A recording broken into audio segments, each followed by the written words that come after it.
consacré à la protection contre la chute.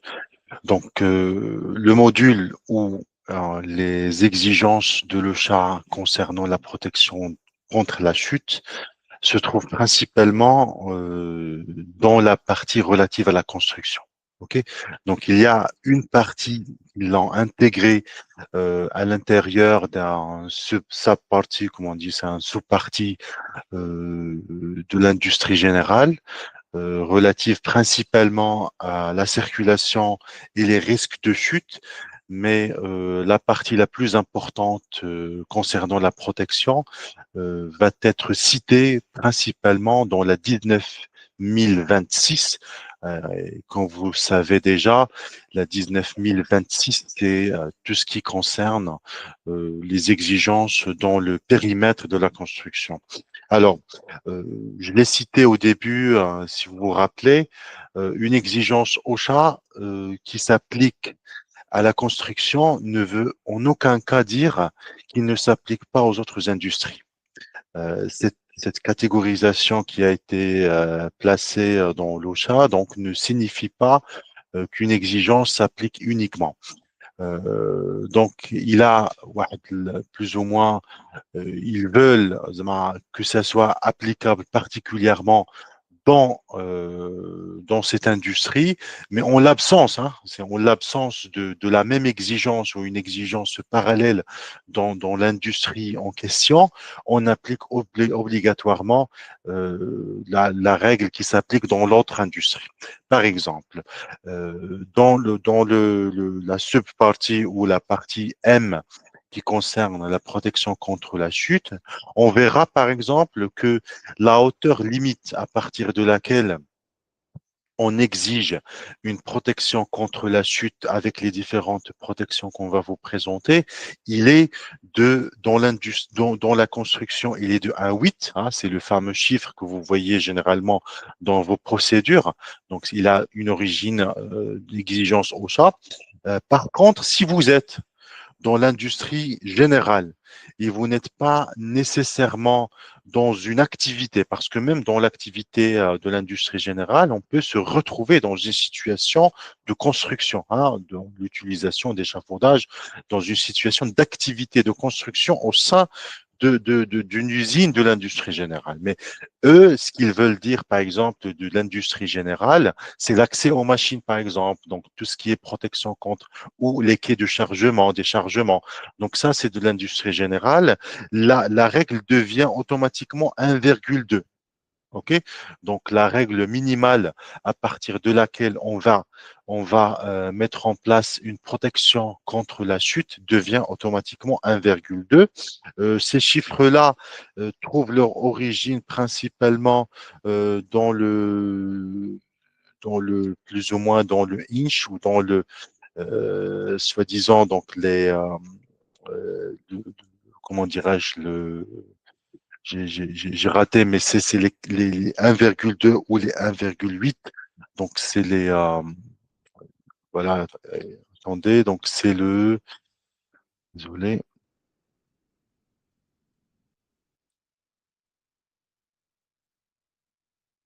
c'est ça,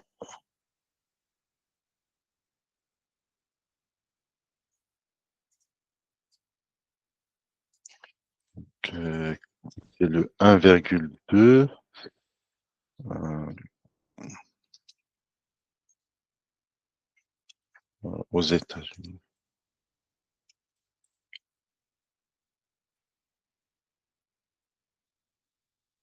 Non, c'est pas ça.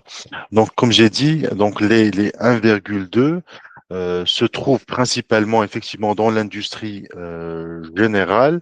Et quand on est dans l'industrie de construction, donc automatiquement, la règle devient 1,8.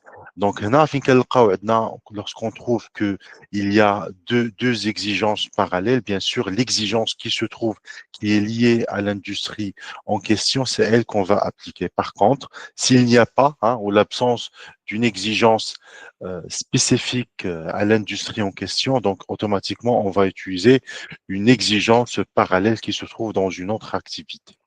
Donc, là, la première règle, c'est que le travail en hauteur, ça veut dire l'analyse de risque qu'on va mettre en place pour protéger, parce que cette règle de 1,2 ou 1,8 n'est qu'une exigence générale. Par contre, l'OSHA impose l'analyse de risque pour déterminer est-ce qu'il y a quand même un risque de chute qui peut présenter des dangers ou des risques importants pour les salariés.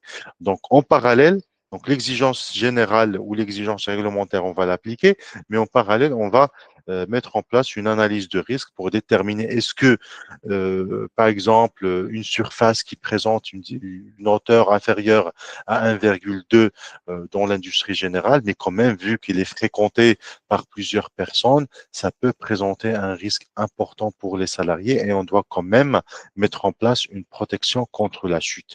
Donc, et c'est ça comme introduction. Falls from hates are among the most common causes of fatality, ça c'est clair, mais head hates ne signifie absolument pas que le travail en hauteur nécessite des centaines de mètres ou voilà, donc le travail doit être exécuté à des dizaines ou centaines de mètres pour qu'il soit qualifié, mais toute déviation ou toute hauteur au-delà du sol peut être considérée comme étant un travail en hauteur. L'OSHA est dans le cadre de ces inspections, bien sûr, comme vous avez noté dans le chapitre d'introduction, peut faire des contrôles. Et il va particulièrement être attentif à tout ce qui est hauteur au-delà de 1,8 dans l'industrie de construction et 1,2 dans l'industrie générale. Donc, quand on est face à une situation de travail en hauteur qui nécessite la mise en place d'une protection, comme j'ai dit, soit exigée réglementairement en fonction de l'industrie ou selon l'analyse de risque. Donc, on va mettre en place, on est dans l'obligation de mettre en place des protections conformément aux options données par l'OSHA.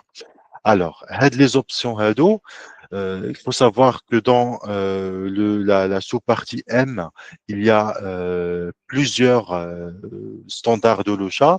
On va commencer par le standard 19026.500, puis 501, 502 et 503.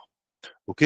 Donc, au niveau du 500, on va trouver principalement des définitions. Donc, on va définir ce que c'est qu'une protection de guardrail. Ça veut dire une protection par garde-corps.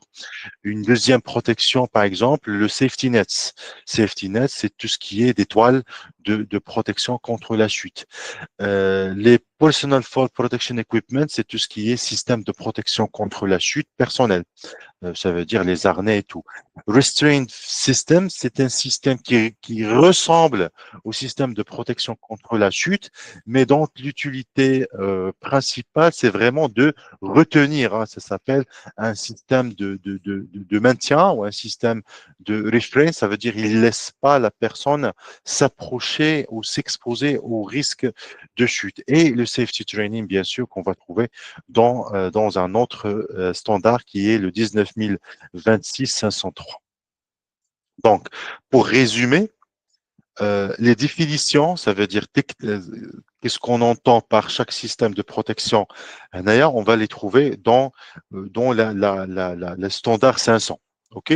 La 501 va venir pour nous dire plus ou moins là où c'est exigé l'utilisation des types ou les types de protection qui sont tolérés ou souhaités.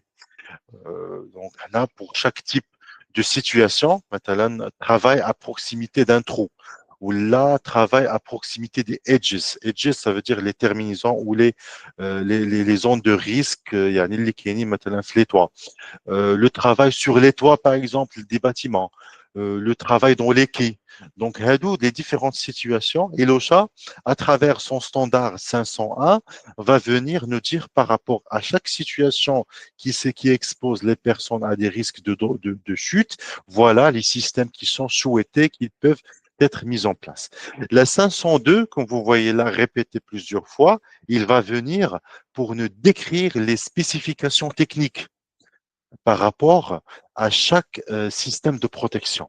Donc, il faut savoir, comme je l'ai annoncé au début des séances précédentes, que les exigences techniques de l'OSHA peuvent parfois se trouver directement à l'intérieur du standard. Maintenant, le standard 502, vous allez trouver des exigences techniques, bien évidemment, en termes de mailles, par exemple, pour les filets de sécurité, en termes des garde-corps, par exemple, les hauteurs, maintenant, un guardrail, les hauteurs des garde-corps, par exemple, on va partir sur sur les 1,7 m. La lisse va se trouver à 1,7 m avec plus ou moins 10 cm de différence, plus ou moins. Donc, les exigences, parfois, on les retrouve directement dans le standard et parfois, le standard nous donne uniquement une référence. يعني كيعطينا la référence dans des standards ainsi ou les normes ainsi qui ne sont pas nécessairement obligatoires mais utilisées par les industriels pour démontrer leur conformité par rapport à l'exigence. Ça veut dire que si on trouve par exemple une norme plus exigeante parfois que les normes ainsi, on peut les utiliser. Aujourd'hui, par exemple, moi, j'ai déjà fait cette comparaison. ملي كنمشيو مثلا si on part vers la sécurité des machines, hein, ce qu'on a vu la dernière fois, on a parlé des exigences, on a parlé des standards d'accès, par exemple, et les standards d'accès aux machines. On va parler de la norme ISO 14122. OK. C'est parmi les normes, hein. On a vu plusieurs normes qui s'appliquent dans la protection. Une machine, parfois, les grandes machines, hein, les machines ne sont pas toujours des outils facilement accessibles, parfois nécessitent vraiment des systèmes d'accès, hein, des escaliers, des échelles fixes, des plateformes. Donc, les grandes machines nécessitent un système d'accès. Parfois, la personne, maintenant, si on parle de chaudière ou là, on parle des turbines ou autres, ce sont des machines qui nécessitent vraiment la mise en place, l'installation d'un système d'accès.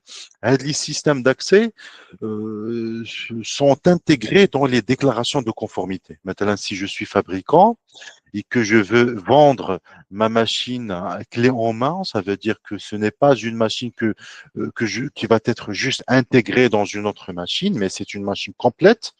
Normalement, je suis obligé de la certifier même par rapport au système d'accès.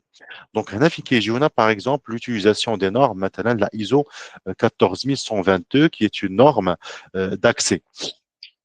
Donc, parfois, quand on a comme un exemple, si la machine مثلا nécessite l'installation d'une échelle fixe, hein, que parfois les échelles, ce qu'on appelle communément les échelles à crinoline, dit que la protection de cage, مثلا, ou la crinoline, au niveau du standard 14122, le standard exige son installation à partir si on a une hauteur au-delà de 2,5 m ou la 3 mètres. Parfois, c'est les standards européens.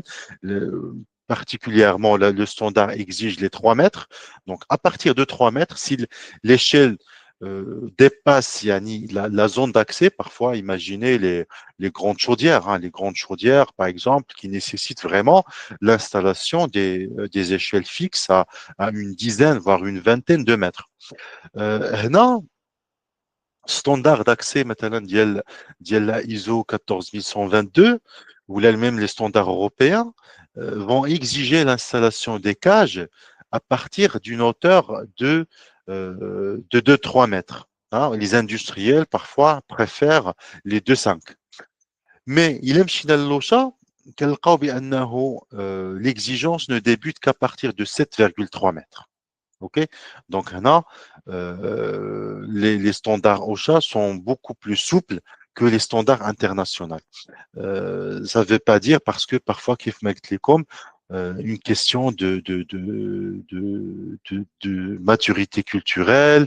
Donc, il y a beaucoup d'enjeux qui sont là, mais parfois, les industriels, pour se conformer aux exigences internationales, même à l'intérieur des États-Unis, préfèrent parfois utiliser des exigences internationales au lieu de se contenter uniquement des exigences de l'OSHA. OK? Donc ça fait partie des parfois, on trouve que les exigences internationales dépassent les exigences internes au champ. Donc là, هادو هما les exigences. Donc voilà, donc parfois on fait référence les systèmes de protection. Donc en termes de protection contre la chute, parmi les situations qui présentent des chutes, c'est principalement les working surfaces, donc les surfaces de travail et de circulation qui sont parfois instables, qui sont fragiles ou là qui présentent parfois des irrégularités. داكشي علاش كنلقاو بأنه عندنا aujourd'hui deux standards de l'OSHA. Donc عندنا la sous-catégorie M qui concerne la protection contre les chutes de hauteur et عندنا la sous-catégorie D qui est une sous-catégorie مثلا كنلقاو standard 140 ou là qui présente les dispositions mises en place par le chat pour protéger les salariés contre les circulations ou là les surfaces de travail qui peuvent parfois présenter qui mettent comme des situations instables, d'irrégularité, de fragilité. Donc, les situations là où on met en place des contrôles et des mesures de contrôle pour les working surfaces qui présentent vraiment des risques. Donc, on doit d'abord s'assurer de la régularité, qu'il n'y a pas vraiment des bosses ou là des ouvertures, même parfois ou là, ce qu'on appelle des niches de poules, parfois des trous. Donc, on doit les éviter. Les slips, les surfaces qui sont glissantes, donc également on doit les détecter et les protéger. L'utilisation des chaussures et des moyens de marche qui sont adaptés. Les housekeeping, ça veut dire tout ce qui est nettoyage et d'élimination des déchets ou là des restes de maintenance. Parfois, il y a des travaux de maintenance qui vont laisser derrière des débris et parfois on dit voilà c'est le sol qui n'est pas fréquemment accessible. Donc c'est pas méchant de laisser parfois des débris, voilà, des pièces métalliques ou autres qui sont, ou là des tuyauteries, ou là parfois les ferrailles, on les retrouve fréquemment sur les toits. Lorsqu'on combine le risque lié à la situation de travail en hauteur ou la chute de hauteur avec la présence de ce genre de débris, la situation devient un peu critique. Le training, bien sûr, comme j'ai dit, la situation d'Abel Ocha, كتعطينا تقريبا 4 standards en relation directe avec la protection contre la chute. Il y a le premier standard qui est le 500, 19 026 500, avec les définitions. Donc, il définit principalement les différents moyens de protection. On a dit 501, il va principalement présenter les différentes situations avec les protections adaptées. Le 502, on a dit qu'il va présenter les exigences techniques relatives à chaque type de protection. Et le 503, il va nous donner également les exigences en termes de training, donc les exigences en termes de formation et les personnes qu'on doit qualifier parce qu'ils travaillent en hauteur pour pouvoir les habiliter. Donc, il y a différents scénarios de travail en hauteur. Donc, les scénarios les plus communs, c'est les scénarios des travaux par échafaudage, que ce soit ceux qui préparent ou là, ceux qui manipulent les échafaudages et ceux qui y travaillent, l'utilisation des moyens mobiles, ce qu'on appelle les plateformes élévatrices mobiles de travail, les nacelles, les travaux sur corde, les travaux en suspension. Donc, il y a des situations vraiment qui nécessitent une habilitation, une formation poussée, voire une certification comme la plus fameuse ERATA qui certifie les travailleurs sur corde. Voilà, donc parmi les points critiques liés à une situation de travail en hauteur, on trouve également les chutes d'objets et les effondrements des échafaudages ou là des moyens de travail en hauteur. Donc ici, bien sûr, il y a les différents systèmes de protection contre les situations de chute d'objets. Parmi ces moyens les plus importants et qu'on néglige souvent à mettre en place, c'est ce qu'on appelle les plaintes. Généralement, quand même en anglais, les two boards. ou là les protections de marche, ou là les protège-pieds. Donc, il y a plusieurs qualifications, mais il faut savoir que hadouk, les plaintes qu'on trouve dans les garde-corps, par exemple, les garde-corps qui sont principalement formés d'une lisse sous lisse et une plainte, généralement, il y a de la hauteur de 15 à 10 cm, ou là de 10 cm à 15, il est là pour protéger contre les situations de chute d'objets. وهاد la situation هذه, on a relevé pas mal d'anomalies dans la mise en place de ces plaintes. يعني surtout qui mettent comme maintenant les situations d'accès aux machines, parfois les industriels achètent des machines et puis ils font appel à des chaudronniers ou à des sociétés de chaudronnerie pour installer des accès, hein, pour installer des escaliers ou là des échelles à crénoline ou là bhalaka. Le مشكل اللي كيديروا, c'est parfois que j'ai remarqué souvent ça, lorsqu'ils installent هذيك la plainte qui est souvent installée, il est mal installé. Donc ما كنلقاوش فيها, il n'est pas زعما bien aligné avec le système, avec la surface de marche, où il laisse malheureusement واحد la petite gap, hein, واحد la petite ouverture parfois même de 2 cm, 3 cm entre la surface, يعني هذيك soit calibouti ou là les surfaces de marche en tôle métallique, mais qui derrière malheureusement les plaintes, ولكن ما كتكونش vraiment alignées ou كتخلي donc les ouvertures qui présentent parfois des dangers. Ok, également les screens ou là, les nettings, yani les filets de protection ne sont pas des filets de protection contre la chute de personnes, mais on met également des filets de protection contre les chutes ou là les chutes d'objets. Les lanyards sont les cordes. Parfois, il y a des outils qui doivent être nécessairement attachés par corde. Ok, donc il y a des cordes qui sont adaptées, ne sont pas les mêmes cordes qu'on utilise dans les systèmes de protection, mécanique des cordes, qui sont adaptés aux outils pour, en cas de chute, hein, en cas d'utilisation d'un marteau, peu importe l'outil à main qu'on va utiliser en hauteur, en cas de chute, il va rester attaché et ne pas heurter une personne qui se trouve en bas. Secure storage, bien sûr, c'est le risque souvent hein, dans les échafaudages ou là dans les plateformes de travail. Donc, on a des boîtes à outils, mais malheureusement, on les sécurise pas. Au lieu de placer, par exemple, l'outil à l'intérieur de la boîte, on va le placer hein, à côté de la zone de travail, et qui met les combinant le comportement dangereux, mais à l'absence d'une plainte qui est bien préparée. Donc, il suffit de toucher avec l'outil pour qu'il chute. Les débris, bien sûr, et les zones de balisage. Hein. Il faut mettre en place une zone de circulation interdite en dessous des zones de travail pour permettre, en cas de chute, hein, en cas où l'ensemble de ces barrières n'ont pas, il y avait des trous, hein, rappelez-vous les Swiss cheese theory. Donc là, ça veut dire qu'il y a des trous à l'intérieur de chaque barrière, même si, par exemple, un outil qui n'a pas été retenu par la plainte ou l'a mal sécurisé, mais qu'il a chuté en bas.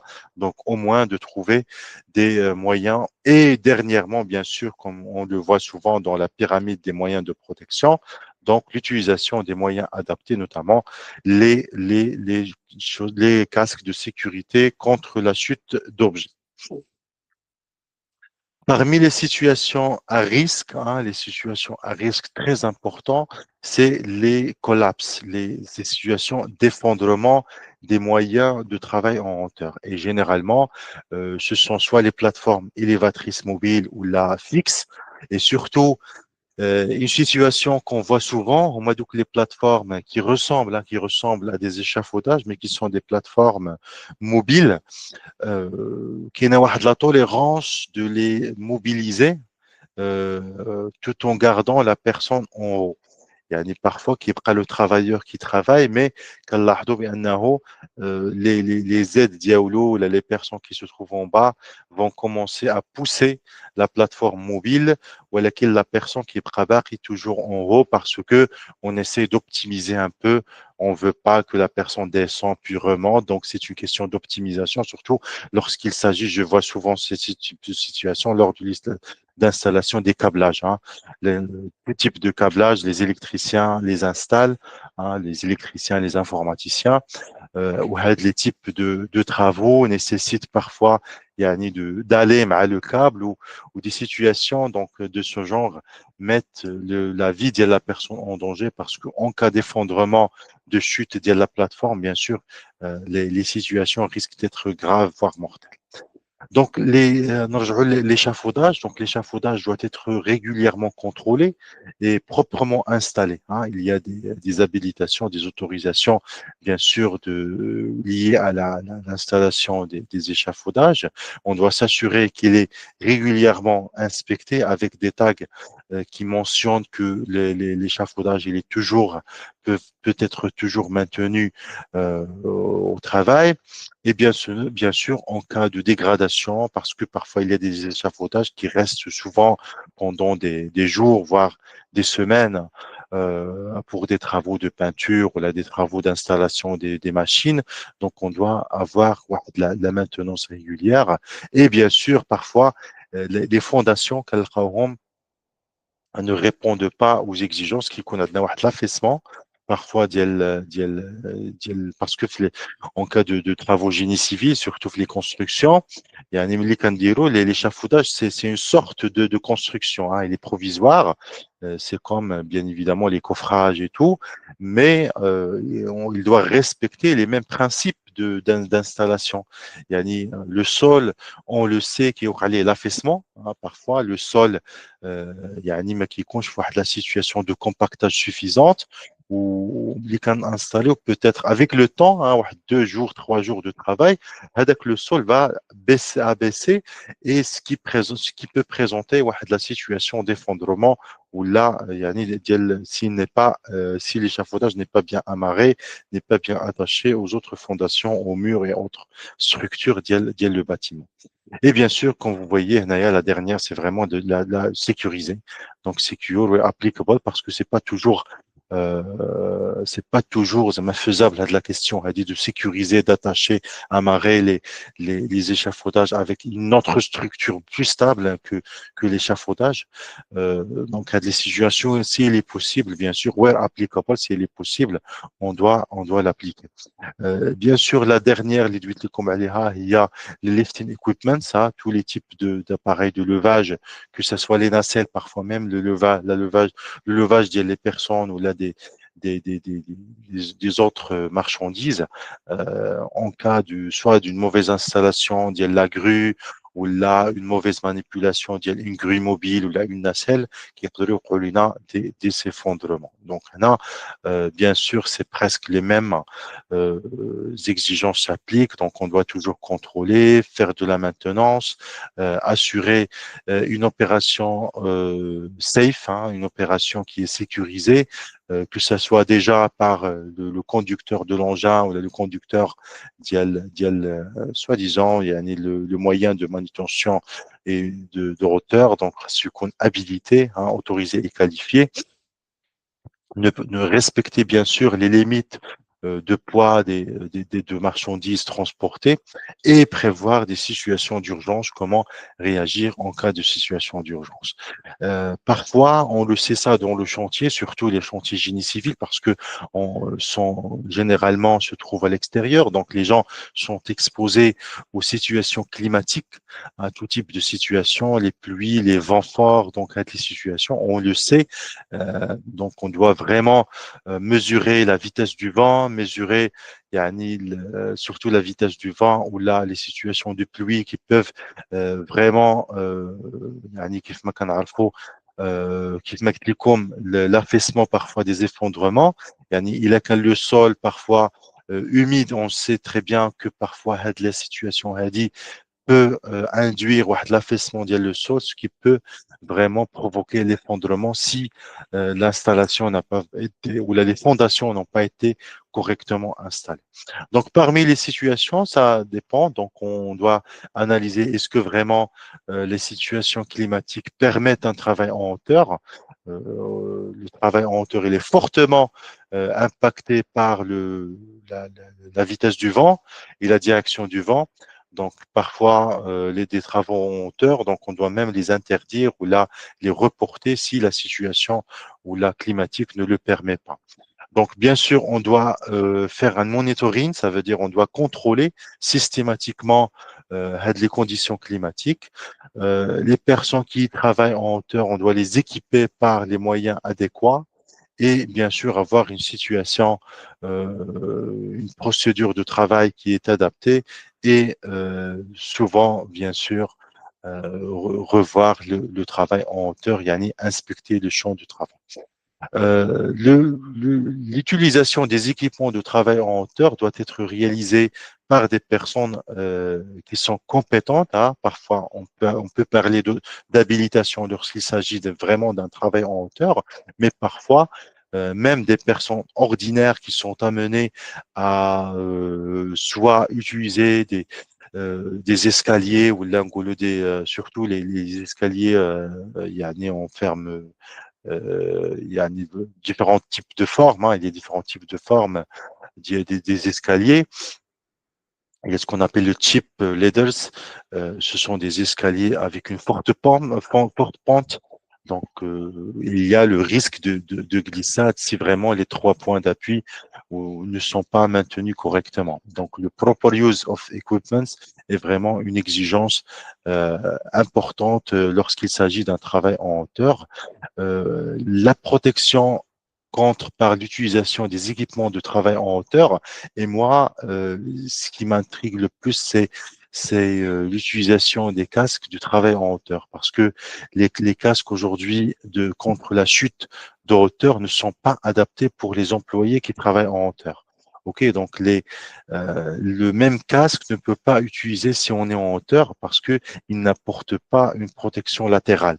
Donc, il peut apporter une protection contre la chute des objets, mais parfois, si on veut vraiment travailler en hauteur et en cas de chute, le même casque ne permet pas de protéger la tête des personnes contre les chutes de hauteur. Et bien sûr, l'un des moyens les plus importants de travail en hauteur, c'est les harnais de sécurité ou même le système de protection contre la chute en hauteur. Donc, c'est un système, c'est pas uniquement un seul équipement. Donc, c'est un système composé, bien sûr, qu'on vous voyez d'un harnais, plus des cordes et des moyens d'ancrage. Donc, si les 3 éléments essentiels ne sont pas correctement installés et utilisés, tout le système ne va pas jouer le rôle d'hier. Bien sûr, de lack of training, une mauvaise formation, une mauvaise habilitation des personnes qui s'exposent généralement un travail en hauteur, par exemple, s'exposer en dessous d'une charge mobile. On a vu souvent que ces situations présentent un risque très important en cas de chute de ces objets ou là de ces objets transportés. Parmi les moyens, donc on va voir aujourd'hui maintenant les moyens utilisés principalement, comme j'ai dit, c'est la 19026-502 qui nous donne les protections, donc les exigences concernant les protections. Donc on parle souvent pour tout ce qui est protection de garde-corps, donc le garde-corps a une hauteur de 107 cm, plus ou moins 10 cm. Ok, donc je pas toujours faire de la hauteur à dos, ni moins ni plus, pour protéger la personne contre les situations de risque. Et bien sûr, la 502, ما كتعطيناش uniquement les dimensions, mais également les matériaux qu'il faut utiliser et leur résistance. Maintenant, on parle de 80 kg ou là 90, 89 kilonewtons. Hein, c'est l'équivalent de 880 newtons, c'est l'équivalent de 89 kilogrammes. Ça veut dire que le garde-corps doit résister, bien sûr, ne doit pas se déformer ou autre si un poids de 89 kg lui est appliqué. Également, dans la protection, on trouve les safety nets, hein, safety nets qui sont les toiles de protection. Donc, c'est la même norme qui s'applique, c'est la même norme 502, donc 19026-502, qui nous donne la maille à respecter et la résistance et les hauteurs à partir desquelles on doit installer l'étoile de protection contre la chute. Bien sûr, il y a également des résistances avec lesquelles qu'il faut respecter. Généralement, on va parler les 22 kilonewtons lorsqu'il s'agit de normes internationales, mais parfois, il y a des exigences terrain. Matalan, un sac de 80 kg lancé d'une hauteur de 2 mètres. Donc, hadith Khaliban, il y a l'exigence technique à laquelle doit respecter l'étoile de sécurité contre la chute de hauteur. Donc, c'est 80 kg lancé bien sûr, de 2 mètres de hauteur.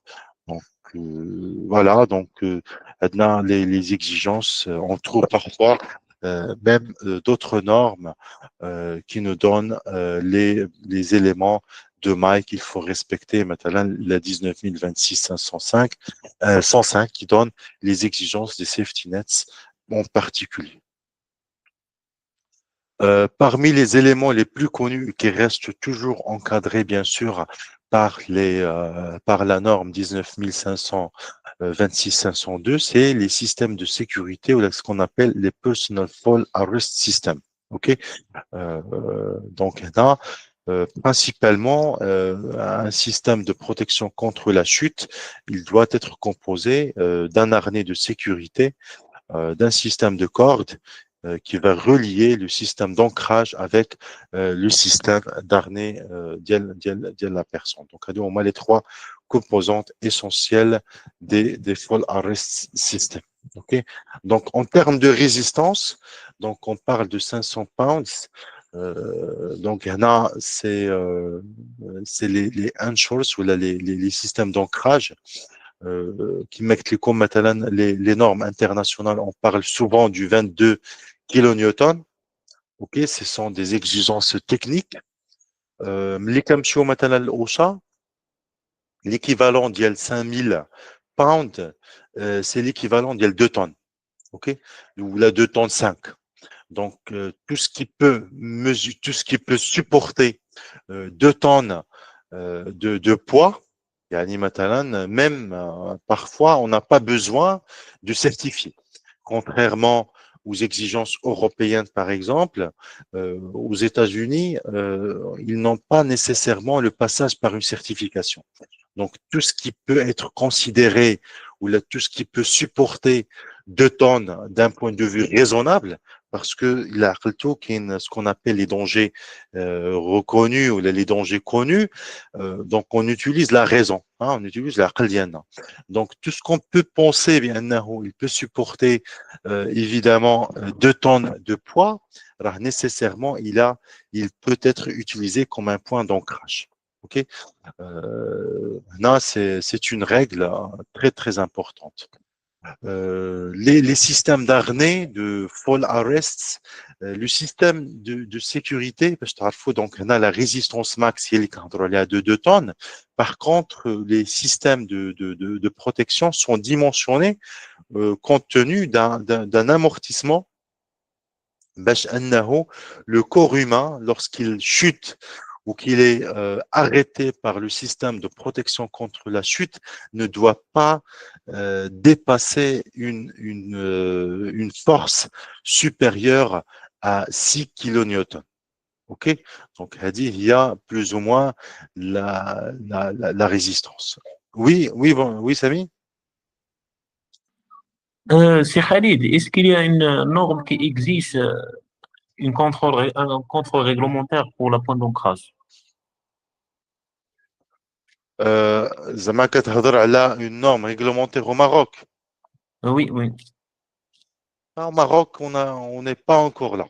فهمتي مازال ما وصلناش لهذا لو نيفو باسكو مازال كيف ما كتعرفوا les normes de sécurité déjà مازال ماشي كلهم يعني on n'a pas les arrêtés. Aujourd'hui, on peut déjà parler à la des normes qui touchent Imanor, bien sûr, il a publié le document d'homologation de l'ensemble des normes de sécurité relatives, yani les équipements de protection individuelle. Mais par contre, une norme qui existe au Maroc ne veut pas dire une exigence automatiquement obligatoire. Ne la rend pas, yani, Imanor, lorsqu'il publie la norme, cela ne la rend pas nécessairement obligatoire. Il faut un arrêté du ministère du Travail pour rendre une norme obligatoire, ou la même du ministère du Commerce pour rendre une norme, au moins la présence d'elle. Yani, même vers la conformité, au lieu de pour parler d'une inspection. يعني بحال هذيك la référence اللي غنستعملوها حنا qu'on va utiliser في le cadre d'une inspection, مازال il n'est pas encore rendu obligatoire. يعني d'abord on doit parler à une norme obligatoire, par la suite on peut parler d'une inspection par rapport à la norme. Donc là, le risque c'est que aujourd'hui, sur le marché, on peut trouver des harnais qui ne sont pas déjà conformes aux exigences internationales ou là, aux exigences de l'OSHA. Donc, هذا هو le risque. داكشي علاش je recommande fortement que aujourd'hui, يعني les industriels ou les sociétés يعني travaillent directement avec les grands fournisseurs sur le marché. Parce que il se peut تلقى مثلا واحد l'harnais qui ne respecte déjà pas les exigences en termes de dimensionnement, parce que راه ما كاينش غير زعما غير la dégradation, ما كاينش même la forme ديال يعني l'arnais de sécurité, il est fait d'une manière qui met comme à ce que le corps humain, lorsqu'il va chuter, ne doit pas subir la force qui dépasse les 6 kilonewtons. Donc, parce que au-delà de la force qui connaît malheureusement des dégâts importants. واخا يكون عندنا يعني واخا نكونوا لابسين l'arnais de sécurité. Donc, et parmi... Oui, oui. بريسيزمون على قبل لا بوين دوكراج. Oui. على لا بوين دوكراج ماشي على الهارني. D'abord, le point d'ancrage. Si on veut utiliser, par exemple, un point d'ancrage fixe, les États-Unis, les Américains, ils ont trouvé bien les points d'ancrage sont mobiles parfois. Même si on veut porter مثلا une ligne de vie ou là un point d'ancrage fixe qu'on peut installer, ou à un moment donné, tu vas te retrouver dans des situations où le point d'ancrage. Tu vas faire foi مثلا la poutre. Tu vas faire foi je sais pas, un poteau, la situation solide que tu dois utiliser uniquement la raison. Tu dois utiliser ton approche intellectuelle pour mesurer la capacité de résistance de l'ancrage. حيتاش ماشي ديما كطيح في une situation مثلا où tu es amené à utiliser l'ancrage conforme. Parfois كطيح في des situations اللي مثلا بحال دابا هادي. OK. Donc هنا qu'est-ce qui te dit, par exemple, que c'est un ancrage conforme? Donc, les Américains, deux approches. قالوا بأنه إلا بغيتي تنزل مثلا le degré de résistance de 180 kg, tu dois le certifier. مثلا إلا عندنا بحال دابا هذا système de tuyauterie ou là le système ماشي de tuyauterie, c'est un système vraiment une structurel du bâtiment. Donc le système هذا, on peut faire foi le système et dire que on peut installer مثلا les webbings. Ce sont des systèmes d'ancrage mobile. On va les voir. Donc, l'application, je vais vous la montrer par la suite. Donc, les systèmes mobiles, sous forme de cordes, par exemple. On a des cordes qu'on peut installer. Il y en a le carabiner, le mousqueton, mais tu ne peux pas l'utiliser. Donc, les systèmes d'ancrage mobile, nécessairement, tu ne vas pas pouvoir les certifier. Mais il y a le cabinet qui va venir, comme les cambrions installer une ligne de vie verticale ou une ligne de vie horizontale, on peut faire appel à des cabinets de certification, des cabinets d'inspection. Les cabinets d'inspection qui sont conformes à 17020, ils vont venir, qu'est-ce qu'ils vont faire? Ils vont prendre la norme internationale, ou ils vont bien sûr utiliser tous les systèmes d'inspection pour s'assurer que l'installation de la ligne de vie respecte la norme relative à la ligne de vie. Mais aujourd'hui, vraiment, pour parler dans un cadre réglementaire, ah non, en tout cas, je ne le connais pas parce qu'il n'y a pas un cadre réglementaire assez poussé qui nous donne vraiment ouais, de l'exigence technique. Là, déjà, le système d'ancrage, techniquement, qu'est-ce qu'il doit respecter et ensuite passer à l'inspection.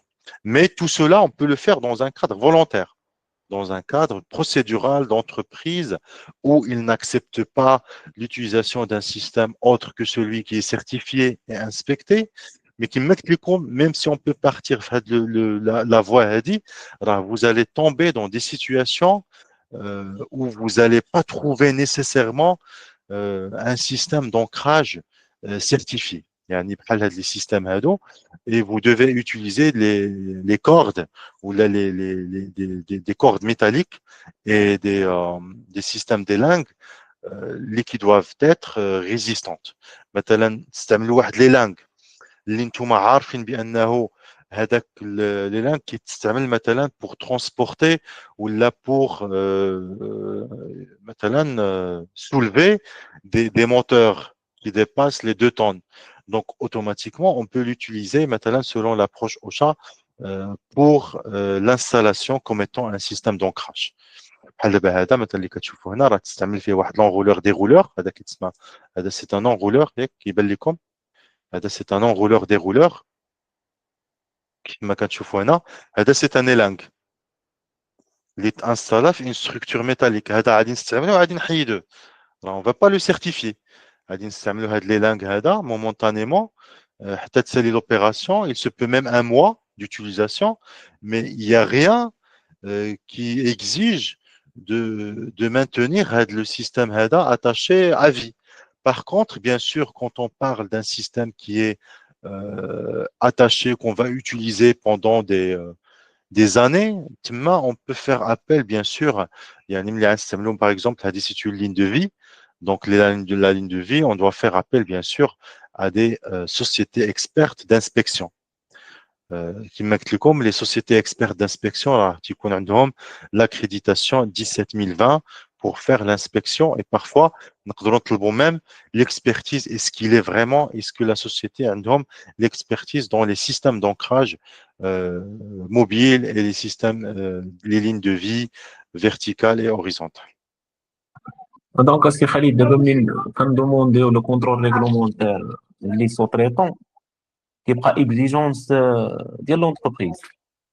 لا صعيب تسميه contrôle réglementaire. Je vais te demander parce que ملي كتقول réglementaire كتهضر déjà par rapport à une réglementation. OK دابا واش غندخلوا الا مشاو هما مثلا le système je sais pas les دخلوا لكم مثلا le contrôle مع les appareils de levage ودخلوهم في le cadre ديال le contrôle réglementaire des appareils de levage oui. Maintenant, نقدروا نقولوا بأن c'est une prestation qui concerne les contrôles réglementaires d'une manière générale. Mais وي وي oui, oui. وي فهمتي سي خالد مي بالنسبه للونتربريز حنا كندومونديو الكونترول ريغلومونتير حتى نبارطاجي معاك هذيك لو سيرتيفيكا ديال الكونترول Uh-huh. على حساب لا بوين دونكراج من واحد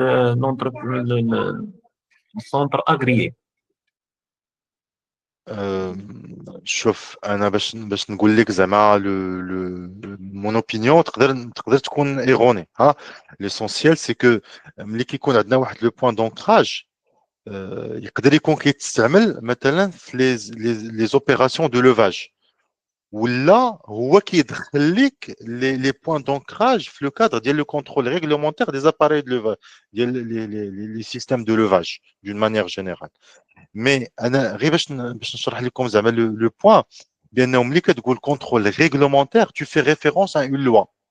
يعني ملي كيكون عندنا واحد la loi انا ça m'étonne بانه تكون une exigence réglementaire qui concerne يعني اللي فيها les exigences techniques parce que خاصها تعطيك la référence technique ديال les systèmes d'ancrage qu'est-ce qu'ils doivent respecter et tout ça. إلا ما كانش عندك juste une norme internationale ou la même marocaine parce que ça suffit pas comme pour parler de réglementation. une norme marocaine peut bel et bien exister. Parce que l'IMANOR, c'est son rôle. Qui aujourd'hui, ils vont certifier les systèmes d'ancrage avec les systèmes marocains. Donc, tu une norme marocaine. NM, EN, si je me rappelle, 365 ou la fait l'essentiel, c'est un système d'ancrage. يعني انت ملي عطيت l'inspection راه هما ils vont contrôler ou ils vont faire ça parce que نعطيك exemple مثلا كاين اللي كيدير le contrôle réglementaire ديال les installations électriques وكيدير فيهم le contrôle thermographique. OK? Donc il t'attaque un rapport les fait en parallèle le contrôle réglementaire ou le contrôle thermographique. Aujourd'hui, le contrôle thermographique n'est pas exigé par la loi. ولكن pour ne pas refaire le travail doublement, il y a des sociétés qui décident de faire le contrôle réglementaire et en parallèle le contrôle thermographique ou qui ont un seul rapport qui est d'une manière annuelle. Ok, donc parfois on peut intégrer un contrôle dans l'autre. Mais qui est qui comme généralement en l'absence de cette exigence réglementaire, on doit le faire dans le cadre d'une approche volontaire. Donc, les connecting devices, qui sont les connecting devices, les systèmes de connexion, qui vont relier l'arnais de sécurité avec le système d'ancrage. Donc, on a différents types, il y en a soit sous forme de cordes, ou là, qui connaissent parfois sont un système installé avec un système d'amortissement, hein, c'est les absorbeurs d'énergie, ou là qui connaissent parfois des systèmes qui sont des cordes qui ne sont pas installés avec un système d'absorbeur d'énergie. Oui, Moussa? Oui, Monsieur Khalid, Oui, par rapport toujours au point d'ancrage, bon, moi, je pense que avec le permis de travail, parce que là, d'abord, dans le permis, on fait le checking des équipements d'abord, le tool oui. inspection. Voilà, on vérifie tout ça. On vérifie les harnais et puis les points d'ancrage, s'ils sont conformes, s'il n'y a pas de déviation. Mais est-ce que le permis en lui peut servir d'habilitation pour l'ancrage et puis l'utilisation des harnais pour les travaux en hauteur? Euh, Comme je t'ai dit, parfois il y a des aspects techniques que tu ne peux pas contrôler nécessairement par un permis ou là par une approche visuelle. Oui, Si on voilà. parle, si OK. on parle par exemple ici, voilà, où est le système d'ancrage, désolé, ouais, je l'ai perdu. Voilà. Donc c'est ça, donc c'est les 500 pounds, c'est l'équivalent, comme je vous ai dit, de 22 tonnes, 22 kilonewtons. Euh, c'est pas évident, hein, c'est pas évident de les 22 kilonewtons, c'est l'équivalent de 2,2 tonnes. Ok, est-ce que vous allez faire ça vous-même? Ben, je sais pas. Est-ce que vous avez l'habilité pour prendre une charge et vous pouvez même détruire, déformer le système d'ancrage.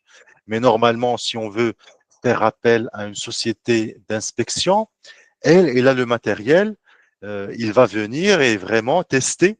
Hein, je ne sais pas si vous êtes avec moi dans le système, dans la CAS, on parle de laboratoire de testing, les laboratoires d'évaluation, d'inspection, parce que généralement, les laboratoires, ils font les deux. Ils font l'inspection selon la 17020, ils font le testing étalonnage selon la 17024. Vous n'avez pas les moyens, vous n'avez pas les outils maintenant pour mesurer est-ce que vraiment c'est 22 kilonewtons, il y a que 22 kilonewtons, c'est l'équivalent de 2,2 si on fait la règle de piézométrie, donc si on retire le G et tout ça, on se retrouve avec le 2,2 tonnes. Donc, est-ce que vous allez vous amuser à faire ça chez vous? Ben, je ne vous recommande pas. C'est le même système que celui des toiles de protection. Vous n'allez pas prendre un sac de 80 kg et le jeter. Vous pouvez détériorer le filet. Donc, je ne sais pas, parfois, c'est vraiment, ce sont des exigences techniques certifiées et qui sont liées à l'installation. Ça ne veut pas dire nécessairement qu'ils vont procéder au test directement parce que l'inspection parce que c'est ça la petite différence entre inspecter et tester. Le cas, ils peuvent inspecter et certifier sans nécessairement passer par le test. Mais parfois, il y a des normes qui exigent le passage par un test. Ça veut dire que l'organisme d'inspection doit venir avec des poids de test étalons et faire l'étalonnage et faire la mesure chez vous. OK. Donc tout ça, toute cette technicité, comme j'ai dit, c'est la raison pour laquelle le chat a baissé un peu cette exigence pour dire que si vous êtes capable, parce que quand même, vous pouvez estimer qu'une charpente métallique peut résister à 2,2 tonnes. Ça, on peut estimer ça. Donc, ils ne partent pas nécessairement sur la voie de certification. Ils laissent OK. la voie ouverte parfois au raisonnement, parce que, comme j'ai dit, parfois, ils certifient que ce qui est inférieur à 180. Donc, OK. si Je vous vois. avez des doutes, et vous dites, voilà, cette charpente peut ne pas résister ou là, à 2 tonnes, donc, et vous avez juste les 180 kilogrammes, vous devez passer par un système de testing et d'étalonnage. OK. OK. Là, c'est vrai. Mais nous, nous avons un problème ici parce qu'ici au Mali, à ma connaissance, il n'y a pas un organisme qui peut certifier ces équipements. Alors, ce que nous faisons, ça, c'est, comme j'ai si bien dit, c'est-à-dire l'inspection visuelle, voir si les équipements sont conformes, il n'y a pas de fissures, et puis tout est bon. Et voilà, puis on procède aux opérations. Oui, c'est Mais ça. le souci, c'est qu'on n'a pas un organisme certifié qui peut certifier ces différents outils de travail en hauteur. C'est ça la vraie Mais, préoccupation. euh, oui, oui, c'est pas évident de trouver un. Comme j'ai dit, Exactement. parfois c'est parce que le marché n'existe pas ou là ce marché n'est pas là dans Ouais. le pays, mais voilà, donc, et parfois c'est plus grave encore. C'est comme j'ai dit, parfois tu peux même trouver des équipements qui ne sont pas conformes déjà. Donc, si il n'y a pas un mécanisme légal qui permet à l'État d'interdire l'introduction dans le périmètre de l'État des harnais qui sont conformes, c'est votre rôle par la suite. Hein, c'est votre rôle d'exiger dans un cahier de charge que le matériel, par exemple, doit être conforme à un certain nombre d'exigences techniques. Hein. J'en profite, je vais par exemple, voilà, je vais partager avec vous rapidement OK. un outil qu'on a mis en place et vous allez voir rapidement un peu déjà comment procéder. Oui, une remarque? Si Khalid, je peux partager Oui, oui, vas-y, le temps que le je trouve rapport. le. Oui, oui, bien Oui. sûr, vas-y.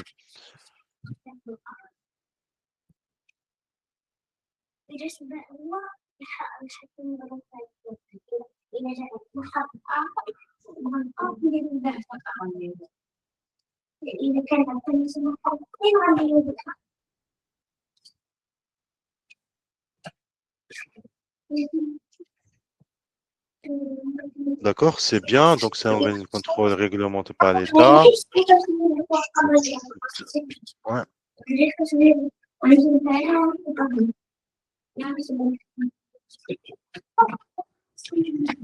L'appareil d'examen, les résultats de Là, l'examen. attendez l'essai, juste l'essai, parce que quand on dit essai, c'est par rapport à une norme, parce que c'est un testing, hein, c'est qu'est-ce qu'il veut de les résultats ولكن عطيني فينا هما لي شنو عطاك نزل Ah, واخا شنو دار constatation هنايا de l'examen. point d'ancrage, voilà, élément satisfait, béton. Avec, c'est ça. Donc, au Madaro, effectivement, c'est le 2,5 tonnes. Donc, et voilà. L'examen Effectivement, de c'est la ça. charge. Exactement. Ouais. Oui, ouais. Bon, Ça, ce il qu'on n'a pas demande. remarqué de. Dès la deuxième, je ferai le marquage. La deuxième page. La deuxième page, oui. Oui, d'abord, le satisfaisant cheville métallique, plaque avec marquage CE conforme la norme N en 795, c'est la norme des ancrages que je vais vous montrer juste après, avec charge de rupture de 2,5. Donc, je nous d'abord, ça a l'air, il y a la photo, ça, ça a l'air, je suis conforme, mais je ne suis pas certain. Je ne sais pas, est-ce que c'est vraiment les mêmes mécanismes? Est-ce qu'il va واش هذاك l'ancrage مثلا هذيك l'ancrage il va la vérifier par la suite parce que اش كنديروا حنايا مثلا في كيكون عندنا مثلا راك عارف لي كونترول ريغلومونتير ملي كنبغوا نديروا مثلا لو كونترول ريغلومونتير on doit mesurer la déformation. Je dis quand on applique une charge on doit mesurer la déformation et on doit rester toujours ce qu'on appelle dans la phase élastique ديال le matériel. من دوزوش la phase plastique. يعني إلا دزتي la phase plastique كتوصل فواحد la déformation excessive qui est suivie par la rupture. Donc واش هو vraiment il a pris la peine parce que c'est in situ. Moi j'ai peur ما نكذبش عليك انا مثلا ma société je peux pas مثلا ناخذ en charge وندير بحال دابا هذا le test parce que tester veut dire déformer. Ou quand je vais déformer يقدر هذيك la déformation اللي درت انا هي اللي تكون la raison de la chute ou la raison de la rupture اللي تدي la mort d'une personne. فهمتي parce que imaginez مثلا هذا l'ancrage واخا هو مثلا parce que déjà هذيك la charge اللي دار واش فيها 2 tonnes ولا plus parce que تيكون عندنا normalement تكون عندنا واحد la charge de تيكون ملي كيجينا واحد parce que je vous dis ça c'est réglementaire. ملي كنبغوا نديروا واحد لو تيست كيكون عندنا ديما كيكون كناخذوا لو رابور تكنيك ولو رابور تكنيك تيقول لنا لا ريزيستانس دو رupture تيعطينا لا ريزيستانس دو فونكسيونمون تيعطينا لا ريزيستانس دو ديسي. اوكي دونك هاد لي زيليمون كلهم منين جابهم هو واش عنده لاكسي لهاد لانفورماسيون واش بقى في لي ليميت ديال لي ريزيستانس ديسي وما داش لي ليميت دي ريزيستانس دو رupture. لان مثلا كما كتشوفوا هنا لا بلاك ديماتريكولاسيون كتعطيه واحد لا شارج دو 2,5 طن هذه كنسميوها de service. Mais celle de rupture كتكون beaucoup plus importante كتكون مثلا في les alentours de 3 tonnes. Donc ملي غنجي انا نبغي ندير ليه ليسي كنبقى نبقى في les 2,7 ولا 2,6 بحال كنعطيه واحد la déformation اللي ما كنوصلش la rupture. Donc tu vois, vous voyez un peu, c'est un peu difficile. Ça suffit pas juste d'attacher la charge ou de dire voilà, il n'y avait pas de déformation. Et je dois également mesurer la déformation. Et qui comme je dois m'assurer que ça reste toujours dans la zone plastique, dans la zone élastique, parce que la résistance des matériaux qui est de zone de la phase élastique, de la phase plastique, suivie par la rupture. Donc, wesh had a été respecté. Bah, sincèrement, je ne sais pas. Hein, je ne peux pas me prononcer, mais il faut demander. Hein, c'est votre rôle. La prochaine fois, le détail, essayer de vérifier vraiment comment il fait le contrôle et l'examen d'hier. Mais appeler ça contrôle réglementaire, hein, c'est voilà, parce que c'est un arta déjà, tu vois, à dire c'est erroné, c'est pas N, c'est EN. Les erreurs, il me dérange. Je ne peux pas voir ça ou accepter. C'est la EN 795. C'est la norme européenne. EN, mais qui n'est une norme smita N. Il Oui, ne faut pas négliger les erreurs. Même, sinon, je peux même rater un chiffre ou parler d'une autre norme au lieu de. donc les examens خصنا ندومونديو لي سونتريتون باش نكونوا معاهم في هذا الاكزامان. Bien sûr, bien sûr. C'est pas ta responsabilité. ما نقدرش نقول لك c'est vraiment ta responsabilité. انت ديليغيتي وهادشي اللي كنهضروا عليه مثلا فين كنا كنديروا لا فورماسيون ديال ليوش كنقولوا انت عرفتي لي ليميت دو تي ريسبونسابيلتي ما يمكنش انت تمشي دير هاد ليسي واخا يقول لك لو ديريكتور ديالك واش هذاك لونكراج مزيان غتقول ليه فيزوالمون كيبان ليا مزيان مي جو بو با فير ليسي يقدر يقول لك اتاشي ليه شي حاجه وفيريفي تقول ليه سي جو بو با ça rentre pas dans le cadre de mes compétences techniques. et tu as fait tu as fait ce que tu peux, hein, tu as fait appel à un cabinet, mais est-ce que c'est vraiment زعما هذا هو l'essai? Bon, ça reste كما قلت لك راه il y a des risques hein, ان هذاك l'essai يكون هو يعني عرفت اش كنقول لكم هذه داروا واحد النهار كنعقل في واحد لا سوسيتي داروا ليسي de fuite ou de l'explosion. Ou heureusement, il n'y avait pas de personnes dès le moment où il y a la fuite. Imagine, les essais راه ما ساهلينش. مشاو لواحد l'appareil اللي هي normalement sous vide, كتخدم غير sous vide, n'est pas dimensionné pour supporter les résistances de pression. كدير sous vide, ça veut dire il résiste le vide, mais il ne résiste pas la pression. وداروا فيها واحد ليسي دو بريسيون باش يشوفوا ياك ما كاينين دي فويت او نيفو ديال لي ترودوم هذاك ليسي دار ليكسبلوزيون s'il y avait des personnes à côté كانوا يموتوا فيها دونك parfois هاد لي essais il faut pas les négliger راه parfois هما même كيقدروا يكونوا هما la source ديال l'accident donc on peut pas les faire n'importe comment فهمتي. Voilà, donc je vais partager avec vous l'application مثلا pour voir un peu comment ça marche. Donc ADI c'est une application développée par l'Occupational Safety ودرنا فيها مثلا عندكم les appareils de levage هادو هما اللي شفناهم مثلا غادي نوريكم هاد لا نورم اللي خدمتي بها دابا je pense c'est la norme ديال le système d'ancrage هي هادي شتيها c'est la norme EN 795 c'est les systèmes d'ancrage وكيف ما كتشوفوا هنا هاد لي ديسبوزيتيف دونكراج راه بارفوا يقدروا يكونوا بليزيور انت كتشوف parfois ne sont pas nécessairement vérifiables مثلا هنا بوتو ولا بوتر وكاين différents types de systèmes d'ancrage اللي parfois كيف ما قلت لكم يعني كيكونوا يعني les lignes de vie verticales les lignes de vie horizontales voilà donc qui ne font pas toujours l'objet nécessairement, on ne peut pas toujours les vérifier. Parfois, on qui est vérifiable certifié, parce que la corde métallique, il doit supporter comme les 2,5 tonnes, mais parfois, j'accepte d'utiliser des élingues ou des cordes, parce que parfois, c'est raisonnablement, ou certifié. Je me rappelle, j'étais dans la mine, on les fabriquait en interne. Je ne les achetais pas, je ne les trouvais pas. Donc, quand les chaudronniers, les mécaniciens, de vraiment, le système d'ancrage ou un système d'élingage ou un système qui permet de soulever 1 tonne, 2 tonnes des moteurs et des turbines, il peut te préparer le système d'ancrage lié à un système de attaché fait l'arnédiaque. C'est ça le principe. Donc, le système qui permet déjà de dimensionner. Donc, déjà, on a plusieurs informations à le système de l'idée de ce système, c'est qu'on voit qu'il s'agit d'un système et non pas d'un équipement. Maintenant, on doit d'abord savoir est-ce qu'il s'agit d'un système de retenue ou là de maintien ou là d'accès ou là un système d'arrêt de chute. Il y a des quand la personne est terre, il doit l'arrêter. Donc, il est équipé par un absorbeur d'énergie. Ou là, parfois, un système de retenue.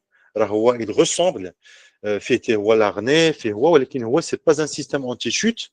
Les mecs qui connaissent fait les mêmes résistances. Mais il ne permet pas l'accès. هذا بحال اللي شفنا الى عقلتو شفنا في لي ماشين داك لو سيستيم دو ريبلي عقلتو على لي ماشين كيكونوا دي سيستيم اللي كيديروهم لي زوبيراتور في لي مان ديالهم وما كيسمحش لهم d'atteindre la zone de danger. C'est la même chose. Donc c'est un système de repli qui ne permet pas l'accès à la zone dangereuse. Donc هذا لو سيستيم اش كيسمح لينا هذا l'outil هذا دونك كنحسبوا فيه كنديروا quel type de protection on veut. Maintenant, supposons maintenant on veut travailler par corde. OK, on veut axer verticalement et ensuite déplacer horizontalement et on a besoin d'un système de sauvetage, un système d'ancrage permanent ou les comme provisoire, les trépieds, les cravates, les cravates, les élingues, câbles d'acier. Donc هنا كما قلت لكم يقدروا يكونوا certifiés. Les Européens هما ما كيامنوش شي حاجه من غير certifié. OK. مثلا هنا dispositif d'ancrage خاصو يكون certifié مثلا كيما قلتو مثلا 795 CLBE1. هذا c'est les systèmes كيتسموا Elang câble d'acier. Par la suite, bien sûr, je mesure les tirants d'air d'IALI. J'introduis des informations sur l'utilisation d'IALI, quel type de métier. Maintenant, le facteur, le facteur de risque, ça dépend de la zone finale installée le système. Est-ce qu'il est au-dessus de ma tête? Est-ce qu'il est en dessous, mais supérieur, il y a une surface de marche? Et ensuite, les longueurs de longe et autres types. Et l'allongement de l'absorbeur, maintenant, généralement, il est de 2,5. J'appuie, c'est OK. Donc, j'ai un terrain d'air de 6,5. Donc, je n'ai pas le droit d'installer un système d'ancrage inférieur à 6,5 mètres. Donc, le système d'IALI Sukkun.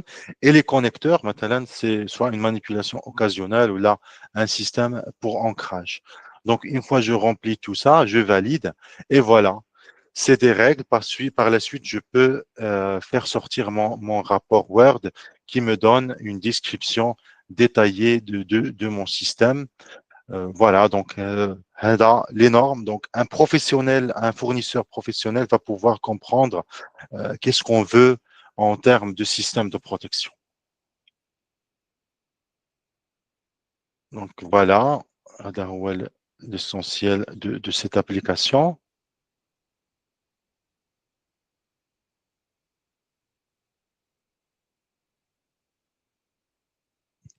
Donc, on a les moyens qu'on vient de voir. Donc, les absorbeurs d'énergie. Parfois, on n'est pas obligé de les installer partout, les absorbeurs. Ça dépend avec le facteur. Je ne sais pas si vous l'avez vu. On a partagé rapidement. C'est très important, le facteur de chute. Il est beaucoup plus important pour moi que le tirant d'air. Voilà. Donc, le facteur le facteur de risque. Le facteur HADA, il est très important. يعني البلاصه فين نستاليو فيها l'ancrage, مثلا imaginez une ligne de vie, le facteur le meilleur, c'est celui qu'on applique de 0, dans lequel le point d'ancrage est situé au-dessus de la tête. Donc هنا ما كيسمحش لنا اصلا باش تكون لا chute. بحال كيكون هو il joue le rôle d'un retenu. هو كتوقع la chute, il va te maintenir, mais ما كتكونش فيه ديك الصدمه, ما كيكونش فيه داك le choc. Parce qu'il a un système d'harnais doit limiter le choc inférieur à 6 kN. Il y a 600 kg. Là, la force ne doit pas dépasser les 600. Donc, les 6 kN, le système doit permettre la force. Dans le facteur au-dessus de la tête, on n'a pas besoin d'installer les absorbeurs. Les absorbeurs d'énergie qui sont facultatifs plus ou moins et obligatoires. Imaginez maintenant, je finis d'installer le système d'ancrage au-dessus de la tête. Donc, on est obligé d'installer une ligne de vie automatiquement la surface de marche, le sol. تما كيخصنا juste نحسبوا بأنه هذاك le tirant d'air, dit que la chute supérieur, le sol se trouve à une distance supérieure au tirant d'air, le cas de 6,5 mètres. Donc, je vais installer le système alors que la hauteur il est uniquement de 2 ou 3 mètres. Ça ne sert à rien. Donc, la personne, malheureusement, il va heurter le sol avant même de profiter de l'avantage de l'arnais. Donc, c'est le facteur اللي حسبنا مثلا في هذاك le système. Le facteur de risque, il conditionne l'installation d'un absorbeur ou les cordes. Est-ce qu'ils vont être avec absorbeur d'énergie ou pas?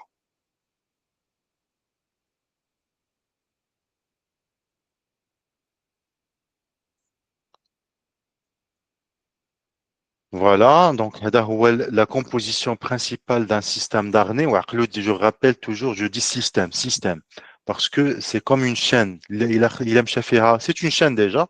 Donc, il suffit مثلا باش يكون un problème au niveau ديال هاد ce qu'on appelle carabiner ou là هاد le mousqueton باش tout le système ne marche pas. Ça sert à rien d'utiliser يعني واحد l'arnais إلا كنا l'un de ces composantes ما يخدمش correctement.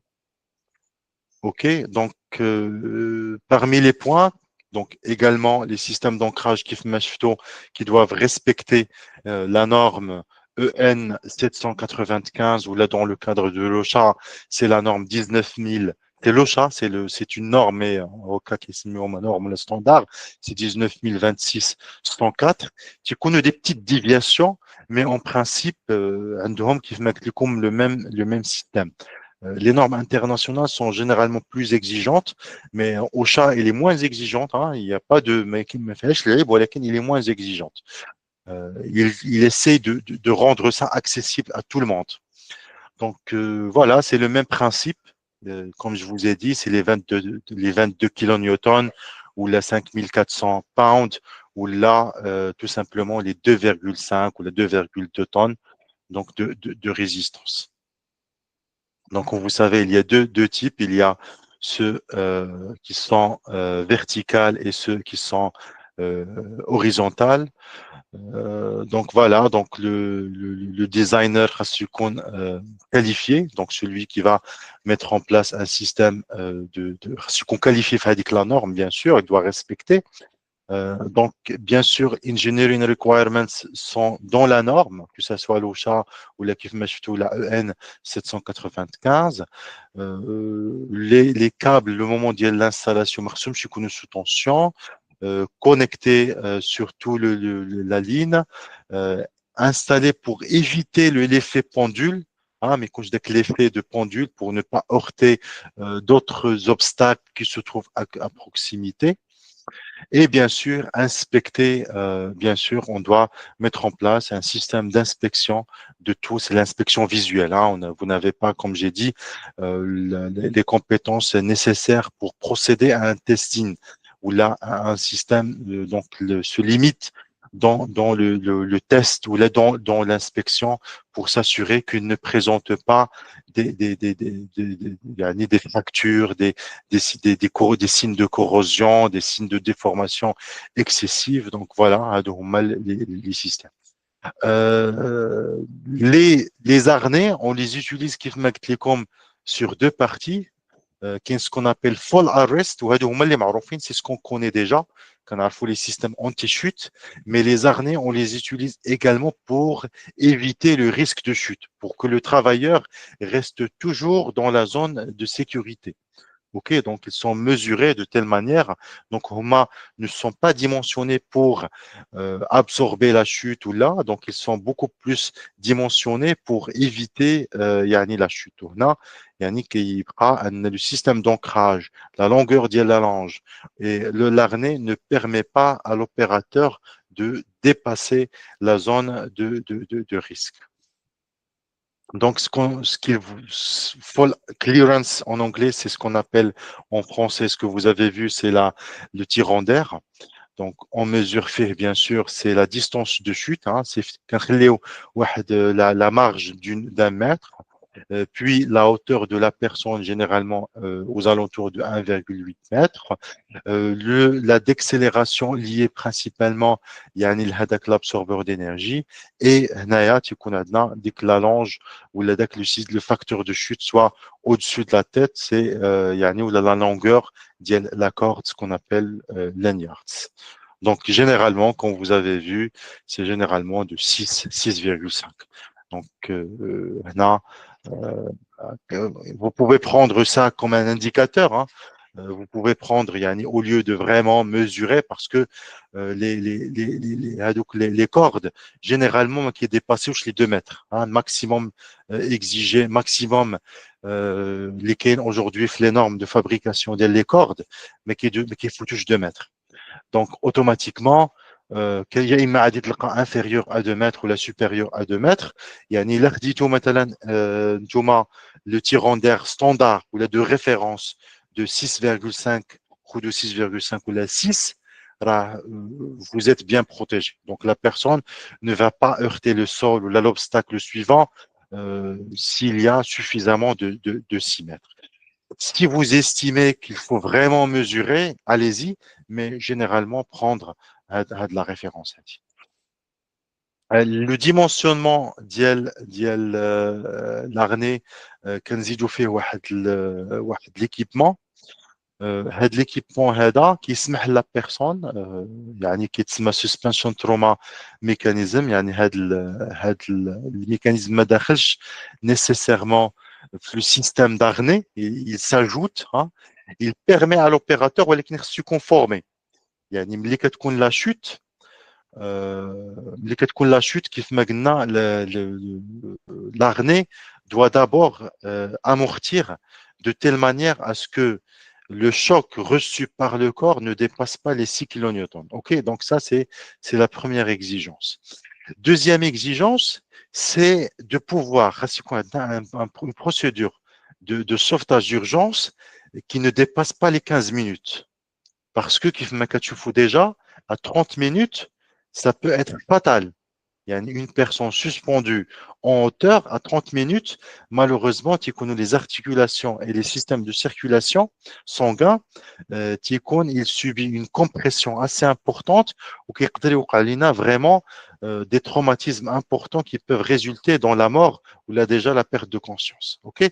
Donc là, avant de procéder à une protection, les systèmes d'attache qui يستعملوهم les personnes à chaud, pendant la chute ou là, au moment où il est suspendu pour limiter, donc maintenant qui يستعمل la paume des pieds dialo pour se protéger et ne pas rester dans une situation suspendue. Bien sûr, la compression qui fait maintenant, ça peut provoquer plusieurs dégâts, plusieurs symptômes, la perte de conscience, bien sûr, et la paralysie des membres parfois, même une paralysie générale, une paralysie qui peut rester comme étant des séquelles après la chute. Des remarques, non?